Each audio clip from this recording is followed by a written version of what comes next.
Hello and welcome students, আশা করি তোমরা সকলেই খুব ভালো আছো। জ্ঞানজ্যোতি কোচিং সেন্টারের পক্ষ থেকে তোমাদের সবাইকে আরও একবার স্বাগত।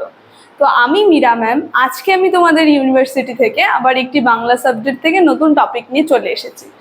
আজকে তোমাদের সঙ্গে যে টপিকটি নিয়ে আমি আলোচনা করব সেটা হচ্ছে বাংলা থেকে বাউল গানের কাব্যমূল্য আলোচনা করো। এখান থেকে তোমাদের পরীক্ষায় প্রশ্নমান ৮ থাকবে, তো অবশ্যই ভিডিওটি শুরু থেকে শেষ অবধি দেখবে এবং ভিডিওটির উত্তরটি, প্রশ্নমানের উত্তরটি আমি তোমাদের সঙ্গে মুখে আলোচনা করব। তোমরা কি করবে বলো তো, তোমরা খাতা বের করে একটু নোট করে নেবে জিনিসটা, যাতে পরীক্ষার আগে তোমরা পড়তে পারো। আমি যখন আলোচনা করব তখন তোমরা লিখে নেবে। তো আমি একদম বিষয়বস্তু নিয়ে আলোচনা করব। দেখো, এটা অথবা দিয়েও আসতে পারে। জাত ধর্মের ঊর্ধ্বে এক মিলন সঙ্গীত রচনা করাই বাউলের উদ্দেশ্য। এইটাই, এই একটা প্রশ্নেরই অথবা। আবার আরেকটা অথবা আছে যে মানবতাবাদী ধর্মপ্রচারে বাউল কতখানি অগ্রসর হয়েছিল। এই তিনটি মানে একটি প্রশ্ন, এটি নিয়ে আমি তোমাদের সঙ্গে আলোচনা করব। তো আলোচনাটি শুরু করার আগে তোমাদের ছোট্ট করে একটা ইনফরমেশন দিয়ে দিই। বোর্ডের কর্নারে তোমরা দুটো নাম্বার দেখতে পাচ্ছ। এটা হচ্ছে আমাদের জ্ঞানজ্যোতি কোচিং সেন্টার হেল্পলাইন নাম্বার। এখানে তোমাদের অনলাইনে ক্লাস নেওয়া হয় এবং তার সঙ্গে তোমাদের নোটসও দেওয়া হয়। তোমরা যদি আমাদের সঙ্গে অনলাইন ক্লাসে যুক্ত হতে চাও এবং নোটস পেতে চাও, তাহলে অবশ্যই এই নাম্বার দুটির সঙ্গে যোগাযোগ করো। তাহলে আমি আজকে টপিকটি শুরু করছি। প্রথমেই বললাম যে বাউল গানের কাব্যমূল্য আলোচনা করব, মানে জাত ধর্মের ঊর্ধ্বে যে এক মিলন সঙ্গীত রচনা করে যে বাউলের উদ্দেশ্য, এটা নিয়ে আলোচনা করব। দেখো, বাউল সম্পর্কে আমরা কি বুঝি? বাউলদের কি ধর্ম? বাউলদের ধর্ম হচ্ছে যে একটা জাতি, ধর্ম, এগুলি সব কিছুর বাধা, সব কিছুর গণ্ডি অতিক্রম করে তাদের প্রধান ধর্ম যেটা হচ্ছে মানবিক বোধের সঞ্চার করা এবং মানুষের মনের মধ্যে মিল ঘটানো, মানে মিল সংযোগ স্থাপন করা মনের সঙ্গে মানুষের। তো এটাই কিন্তু বাউলের ধর্ম। তো বাউল বলতে এক কথায় পাগল বোঝায়, মানে উন্মাদ। যিনি নিজেকে বাউল বলে ঘোষণা করেছিলেন তিনি ছিলেন মহাপ্রভু চৈতন্য। নিজেকে তিনি বাউল বলতেন। তো বাউল আমরা অনেক কিছুই দেখবো। বাউলের মূল উদ্দেশ্য কি? বাউল সঙ্গীতের মূল উদ্দেশ্য আমাদের যে মনের মানুষ, সেই মনের মানুষের সন্ধান, এটা কিন্তু বাউল গানের মূল উদ্দেশ্য। তো আসো আমি আলোচনা করি তোমাদের সঙ্গে উত্তরটি। তো শুরু করছি, তোমরা এটা খাতায় লিখে নেবে। হ্যাঁ, প্রথমে কি বললাম যে জাতপাত, আমাদের যে জাতপাত, তারপরে আমাদের যে ধর্ম, এগুলি সব কিছুর গণ্ডি অতিক্রম করে ঊর্ধ্বে এক মিলন সঙ্গীত রচনা করাই বাউলের উদ্দেশ্য। যেটা বললাম, সবকিছু অতিক্রম করে একটা মিলন সঙ্গীত। বাউল কোনো জাত ধর্ম লোকাচার মানে না, সে শুরু করে মানুষের মনের সন্ধান, মানুষের সন্ধান। কোনো জাতপাত কোনো কিছু বিচার করে না বাউল। তিনি খালি, তারা সঙ্গীত যে রচনা করে তাদের মূল উদ্দেশ্য কি? তাদের মূল উদ্দেশ্য যে আমাদের মনের মানুষ আছে, সেই মনের মানুষের সন্ধান, মনের মানুষের খোঁজ। তারপরে বলেছে কিন্তু এই বাউল কে? এই বাউল চৈতন্যদেব নিজেকে প্রথম বাউল বলেছিলেন। কারো মতে বাতুল শব্দ থেকে বাউল আসাও এটা অসম্ভব না, বাতুল শব্দ থেকে বাউলটি এসেছে। তো যাই হোক, কৃষ্ণ প্রেমে উন্মত্ত হয়ে চৈতন্যদেব নিজেকে বাউল বানাতে চেয়েছিলেন। চৈতন্যদেব কৃষ্ণ প্রেমে যে উন্মত্ত হয়ে গিয়েছিলেন, তিনি নিজেকে কি বানাতে চেয়েছিলেন? বাউল বানাতে চেয়েছিলেন। তাই তিনি বলেছিলেন, স্থির হইয়া ঘরে যাও, না হও বাউল, ক্রমে পার হয় লোক ভব সিন্ধুকুল। তো এই উক্তিটি কিন্তু মহাপ্রভু চৈতন্য দিয়েছিল, বাউল বলে নিজেকে উক্তি দিয়ে।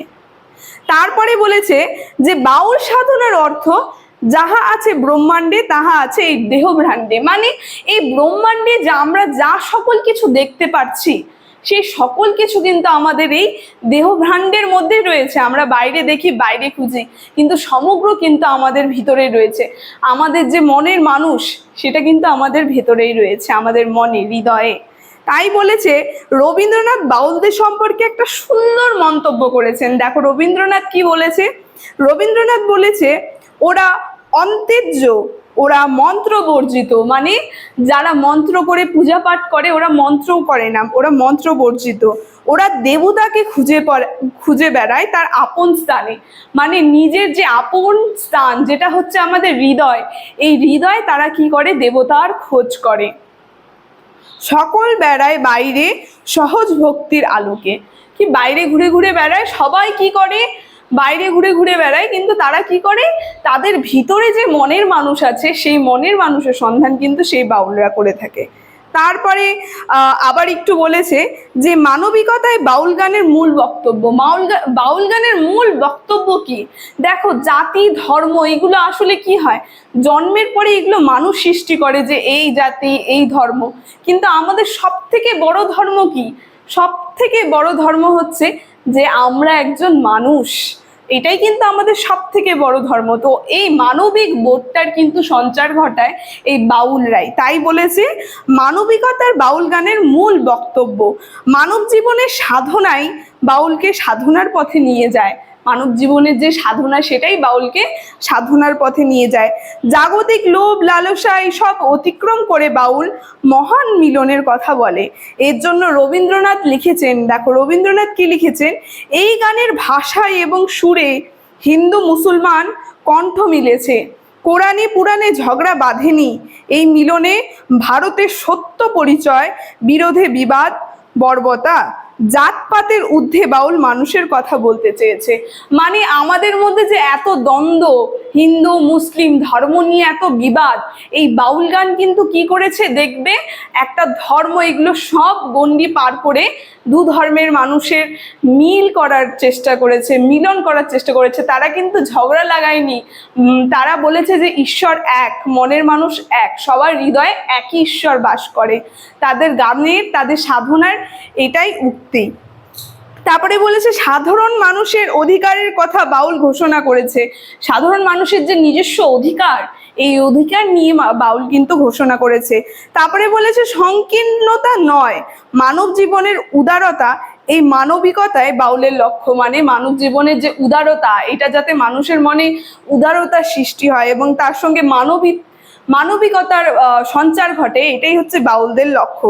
তাই লালনের গানে আমরা দেখি, দেখো লালন কি সুন্দর গানে বলে গেছেন তিনি, সব লোকে কয় লালন কি জাত সংসারে, লালন বলে জাতের কি রূপ দেখিলাম না এই নজরে, যদি খাতরা নিয়ে হয় মুসলমান, নারীর তরে কি হয় বিধান। মানে বলেছে যে কি জাত, এই যে মানুষ যে বলে লালন কি জাত, লালন আসলে কি জাতি, এটা নিয়ে কিন্তু আমাদের সাধারণ মানুষদের মনে ভীষণ দ্বন্দ্ব রয়েছে যে তিনি আসলে কি হিন্দু না মুসলিম। তো লালন তাই বলেছে লালন কি জাত, তিনি কোনো জাত দেখলেন না সংসারে।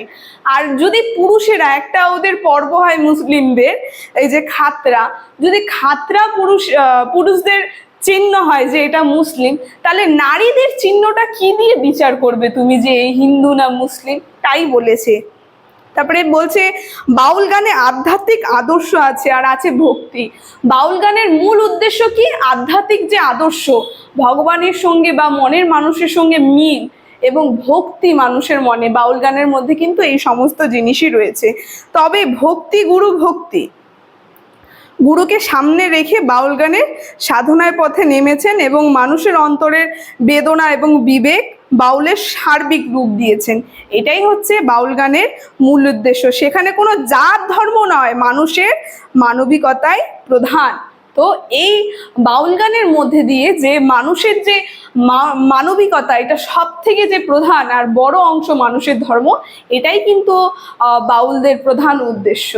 তো এইটাই ছিল আমার বাউল গানের বক্তব্য এবং বাউল গানের যে মানবিকতার বোধ, এতটুকুন আলোচনা ছিল আমার এই বিষয় সম্পর্কে। আজকে আলোচনাটি আমি এখানেই শেষ করলাম। তোমাদের যদি এই ভিডিওটি ভালো লেগে থাকে অবশ্যই like, comment, share and subscribe করে দিও। Thank you.